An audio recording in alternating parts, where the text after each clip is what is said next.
Assalamu alaikum wa rahmatullahi wa barakatuhu. We have been talking about the presence of Indian tribes or Hindu tribes or Buddhist tribes in the pre-Islamic Arabia, and we have talked about several of such tribes. Today, the two tribes that I want to talk about are not exactly pre-Islamic, but there is evidences of them being found in the early Islamic era.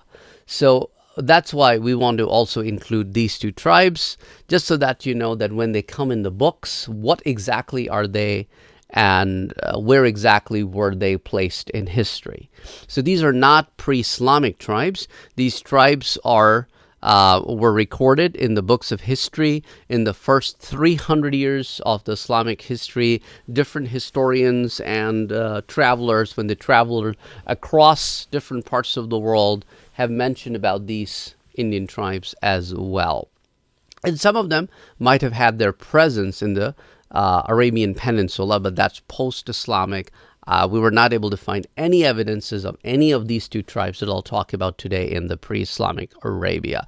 Also wanted to clear confusion that there's a conspiracy going on, especially by the extremist in India, saying that there is a presence of Shiv in Makkah, and they used to worship Shiv Ling, which is basically the male organ of the human body. Astaghfirullah al-azim. This is something that they have made up. And then when we're talking about the presence of Hindus in the pre-Islamic Arabia, these kind of people are using that as to back their conspiracy, saying that, well, we have been telling that Hindus were in Arabia. Well, Hindus came in Arabia much later on, and they were around the coastal regions or in the southern parts or by the Persian Empire or by Iraq region. They were never part of the mainstream Arabian Peninsula.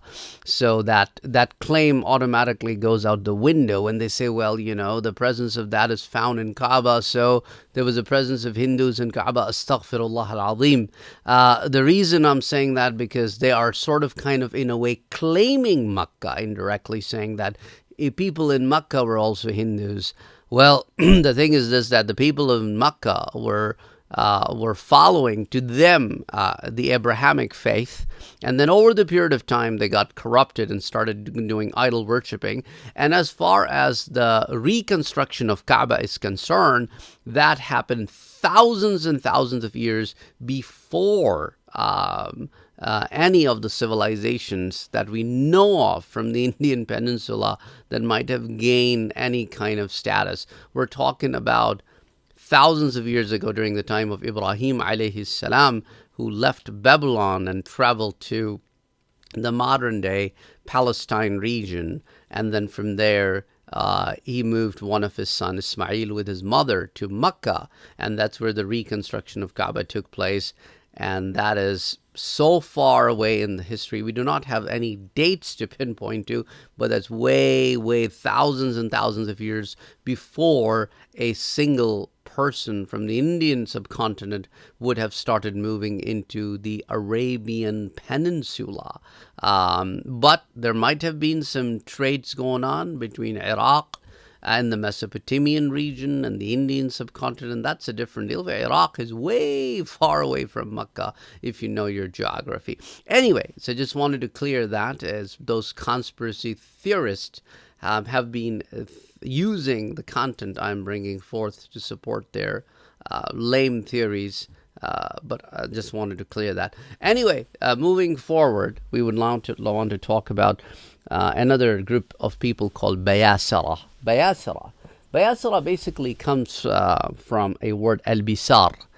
Al-bisar is a rainy season that happens in the Sindh region. Sindh, as I told you before, is to be found in modern-day Pakistan. It's in the southern area of Pakistan. So the city of Karachi that you might have heard of is part of the province of Sindh, which is in the southern areas of Pakistan. So according to Lisan al-Arab, volume number 4, page number 388, وَالْبِصَارُ مَطْرٌ يَدُومُ عَلَى أَهْلِ السِّنْدِ فِي الصَّيْفِ. So during the summertime, when it's going to get very, very hot, there used to be a special rain that would come in the region of Sindh. المطر يدوم على أهل السند في الصيف ولا يقلع عنهم ساعة فتلك أيام البسار. And this rain would not even stop. It would not stop even for a second. And these days would be called the days of Bisar. وفي المحكم and in محكم البسار مطر يوم في صيف يدوم على البياسرة ولا يقلع. And this is the special kind of a rain that would happen in the summertime, and this rain wouldn't even stop. It would continuously go on, and this day would be called the day of Bayasara. So anyway, so these are Ayyam al-Bisar. So this is one evidence we find in Lisan al-Arab. And then Baysar is also not actually an Arabic word. It's a combination of two words that come from the local language, and it's a compound word. It's a murakkab of two words, and one of them is bay. Bay, according to some historians, is a word spoken in Gujarati. There's a language in India, which is a region very close to Sindh. So in their language, it means two, and sar. From the second part of Baysara or Bayasara, it means somebody's family or their background. So Bayasara together, or Baysar in particular, Baysar together means that you have come from two different families.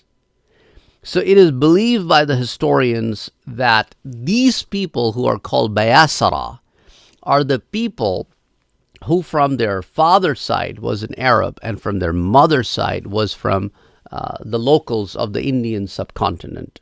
And since they were the children coming from two separate lineages, one Arabian and the other one is Hindi, then that's why they were called Al-Bayasara. And in Rijal al-Sindi wal-Hind, Abdullah, Yazid bin Abdullah Qurayshi Baysari is mentioned, in which this something similar to this has been mentioned there.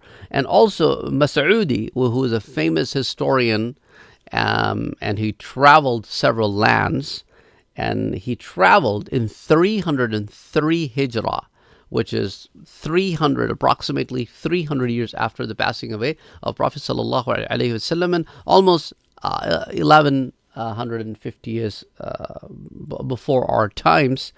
He traveled the areas of Thana, Bhawach, and he also traveled to Chemur, which is in modern day Mumbai, which was called Bombay during the British time, and the name was recently changed in the last 20, 30 years to Mumbai.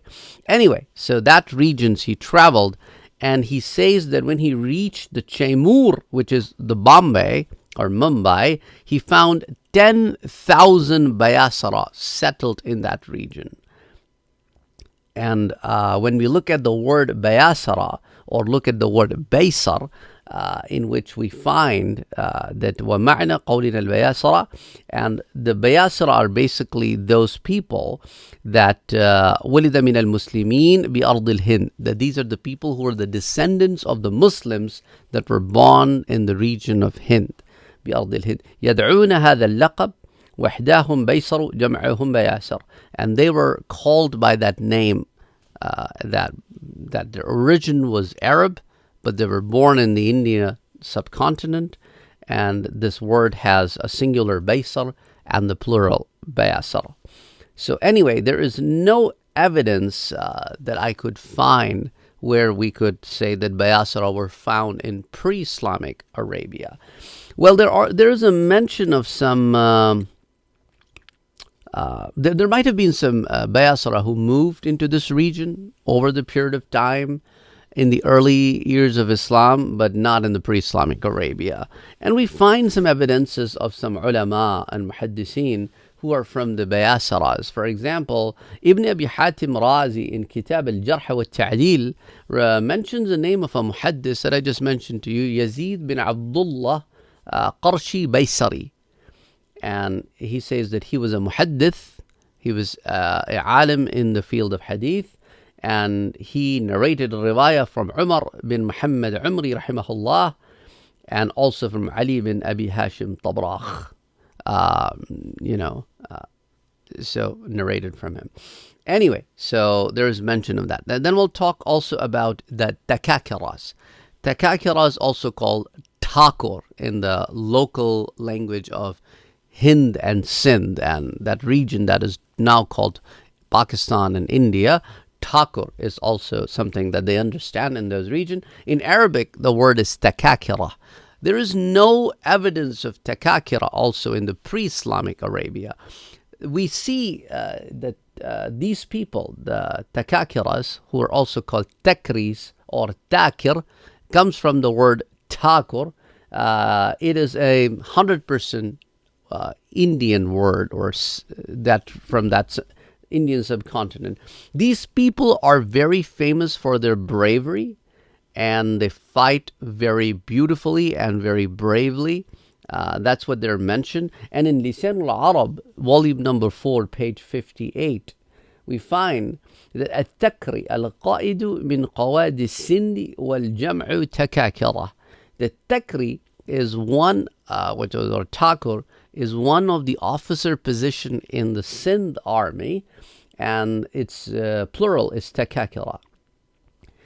And also, we see the evidence of these Takakiras or Thakur first time around the early 700s, when Muhammad bin Qasim brought his army into the Sindh region. And Muhammad bin Qasim, on his attack of Sindh, as comes in Futuh al-Buldan, that when Muhammad ibn Qasim reached Mahran, which is the river Indus, the Indus River, then when he crossed that, and there was this king Rasil, and there was this king Dahir, they came to fight him, and there was a very extreme war that was fought on this ground. And وَلَقِيهِ مُحَمَّدْ وَالْمُسْلِمُونَ وَهُوَ عَلَى فِيلٍ وَحَوْلِهِ الْفِيلُهُ وَمَعَهُ التَّكَاكِرَةِ. That the king and Muhammad bin Qasim, they fought, and Muslims were on the side of Muhammad bin Qasim. And when they met the army of the king, who is Dahir and Rasil, the king and his army, they found presence of a lot of elephants there, and they also found that among these elephants, there was a big gathering of men who were called the Takakira or the Thakur. And then فَاقْتُلُوا قِتَالًا شَدِيدًا. There was a very deadly war that took place here. لَمْ يَسْمَعْ بِمِثْلِهِ. That this kind of a deadly war is never ever heard of before. So these people have been mentioned in the books as brave people. Also, there is a mention of them in the Arabic poetry also. That is, in Tahzib we find it, that لَقَدْ عَلِمْتُ تَكَاكِرَ إِبْنَ تَبْرِي غَدَاةَ الْمَدَانِ هَبْرَزِي. That Ibn Tabri, Thakur, the Takakira, when they came into a fight, into the battlefield, that says that, even the Takakira would know that what kind of a brave person I am.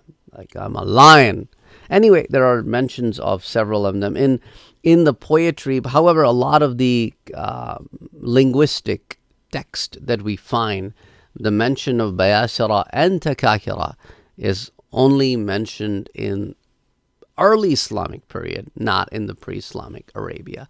Anyway, we'll talk about some of this in a little bit more detail next time, because we are following this trail, so we will continue to talk more about the presence of these people in the pre-Islamic Arabia, in the early Islamic time, and also we will be mentioning what was in the time of the Prophet sallallahu alaihi wasallam. Was there any contact between the two different regions?